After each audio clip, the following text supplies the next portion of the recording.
Okay, Torah concept in the New Testament. Let no one rob you of your reward. And Paul's speaking of this in Colossians 2:18. And there are parallels in the Torah to the idea of avoiding deception and vain religious practices that could rob someone of their spiritual reward, like Paul is saying in Colossians 2:18. The Torah frequently warns against false teachings, idolatry, and misguided religious practices that lead people away from God's truth. For example, Deuteronomy 13:1-5 warns against false prophets who lead people astray, emphasizing that even if their signs or wonders do come true, they must not be followed if they encourage worship of Elohim Acharim, right? Other gods. And Exodus 20:3-5 establishes a commandment against idolatry, reinforcing the idea that devotion should be directed solely toward God.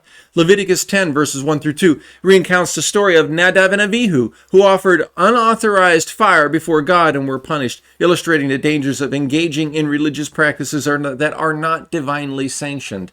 Again, these passages, these examples from the Torah align with what Paul is saying in Colossians 2:18, which warns against being deceived by false humility and misguided religious practices. The Torah consistently emphasizes the importance of staying true to God's commands, avoiding influences that could lead to spiritual loss.